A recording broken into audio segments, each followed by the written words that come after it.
வரலாற்று சிறப்புமிக்க மன்னார் மடுமாதா திருவிழா இன்று என்பதான ஒரு தலைப்பு வழங்கப்பட்டிருப்பதை நாங்கள் காணலாம். வரலாற்று சிறப்புமிக்க மன்னார் மடுமாதா அன்னையினுடைய ஆவணி மாத திருவிழா மடு திருப்பதியில் இன்று 15ஆம் தேதி விமர்சையாக கொண்டாடப்படுகிறது என்பதாக அந்த செய்தி குறிப்பிடுகிறது.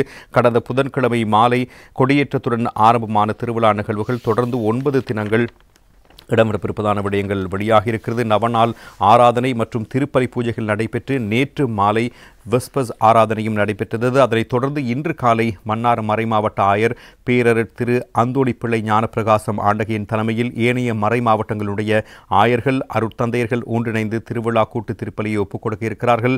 திருவிழா திருப்பலியை அடுத்து மடுமாதாவினுடைய திருச்சுரூப பவனி நடைபெற்று மாதாவினுடைய திருச்சுரூப ஆசீர்வாதத்துடன் திருவிழா நிகழ்வுகள் இனிதை நிறைவு பெற இருக்கின்றன. இந்த முறை நாடளாவிய ரீதியிலிருந்து லட்சக்கணக்கான மக்கள் திருவிழா திருப்பலியில் கலந்து கொள்வார்கள் என ஆலய பரிபாலகர்கள் தெரிவித்திருக்கிறார்கள். வருடத்தில் இருமுறை இடம்பெறுகின்ற ஆணி மற்றும் ஆவணி திருவிழா நாட்டின் பல பாகங்களிலிருந்தும் புலம்பெயர் நாடுகளிலிருந்தும் பல்லாயிரக்கணக்கான மக்கள் வருகை தந்து மடு அன்னையினுடைய அருள் ஆசிரை பெற்று வருகின்றமை குறிப்பிடத்தக்க விடயமாக காணப்படுகிறது. தினகரன் பத்திரிகை சிறப்பு கட்டுரை ஒன்றையும் அது தொடர்பாக வரைந்திருப்பதை நாங்கள் காணலாம். மடு அன்னையின் ஆவணி திருவிழா இன்று ஆயர்கள் ஒன்றிணைந்து கூட்டு திருப்பலி லட்சக்கணக்கான மக்கள் பங்கேற்கும் இந்த திருவிழா கூட்டு திருப்பலி நாட்டின் பல்வேறு மறை மாவட்டங்களைச் சேர்ந்த ஆயர்கள் குருக்களில் ஆகியோரின் பங்கேற்புடன் ஒப்புக் கொடுக்கப்பட இருக்கிறது. மடு அன்னையின் பரிந்துரையால் பல அற்புதங்கள் நடைபெறுகின்றன. அதனால்தான் இப்பகுதி நோக்கி மக்கள் லட்சக்கணக்காக கூடுகிறார்கள். பொன் விளையும் பூமி என்பது போல மடு அன்னையில் திருப்பதியில் உள்ள மண் கூட மருந்தாக திகழ்கிறது. இந்த மண் அருள் நிறைந்த ஆற்றல் நிறைந்த மண் என நம்பப்படுகிறது. துன்பங்கள் துயரங்கள் இழப்புகள் மத்தியில் அனைத்து மக்களும் ஆறுதல் தேடி தஞ்சமடையும் தாயாக மருதமடு அன்னை விளங்குகிறாள் என்பதான விடயங்கள் சுட்டிக்காட்டப்பட்டிருக்கின்றன.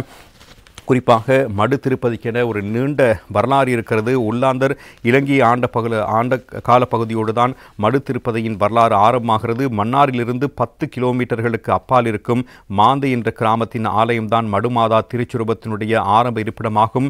மடு திருப்பதி சுமார் 500 ஆண்டுகளுக்கு மேல் பழமையான திருத்தலமாகும்.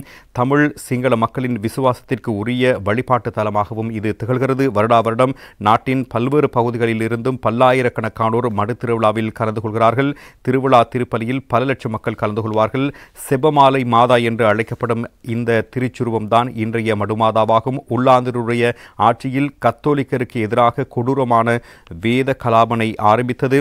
அந்த கலாபனையில் இருந்து தங்களை காப்பாற்றும் பொருட்டு செபமாலை மாதாவினுடைய திருச்சுருவத்தை பாதுகாக்கும் பொருட்டும் மாந்தை மக்கள் அங்கிருந்து புறப்பட்டிருந்தார்கள். குருக்களுடைய துணையில்லாத அந்த வேளையிலும் மாந்தையில் இருந்து 20 பக்தியுள்ள குடும்பங்கள் செபமாலை மாதாவினுடைய திருச்சுருவத்தை தூக்கி கொண்டு அடர்ந்த வண்டிக்காட்டில் புகுந்திருந்தார்கள்.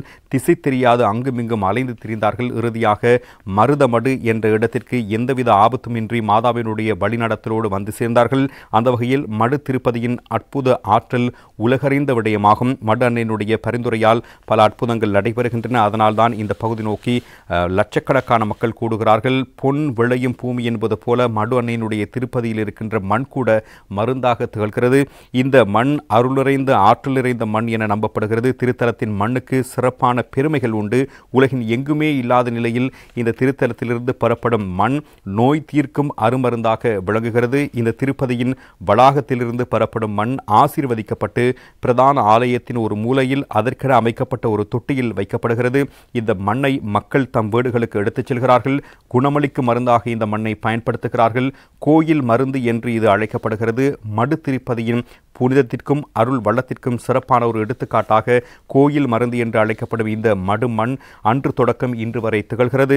பாம்பு தீண்டிய நிலையில் இங்கு கொண்டு வரப்படுகின்ற மக்கள் இந்த பதியை அடைந்ததும் குணப்பெறுகிறார்கள் என்பது மக்களினுடைய ஆழமான விசுவாசமாக இருக்கிறது. கருணை மழை பொழியும் கானகச் செல்வி என மடு அன்னை அழைக்கப்படுகிறாள். குறைவுபடாத தாயன்புக்கு இலக்கணமாக இவள் விளங்குகிறாள். இறை தந்தையின் இத்தகைய அன்பையே மடு அன்னையும் பிரதிபலிக்கிறாள். பெரும் சுமை சுமந்து சேர்ந்திருப்பவர்களே, நீங்கள் எல்லோரும் என்னிடம் வாருங்கள், உங்களை நான் இளைப்பாற்றுவேன் என்றும் நம் ஆண்டவர் இயேசு கூறியதற்கிணங்க ஆண்டவன் இயேசுவினுடைய தாயல்லவா நம் மடு அன்னை தனையனின் அதே வார்த்தைகளையும் கூறி அழைக்கிறாள், அருள் தருகிறாள் என்பதான விடயங்கள் வெளிப்படுத்தப்பட்டிருக்கின்றன. மிகச்சிறப்பாக இந்த திருவிழா நடைபெறுவதற்கான ஏற்பாடுகள் மேற்கொள்ளப்பட்டிருப்பதான தகவல்களும் பிரதானமான செய்திகளாக அதில் சுட்டிக்காட்டப்பட்டிருப்பதையும் நாங்கள் அவதானிக்கக்கூடியதாக இருக்கிறது.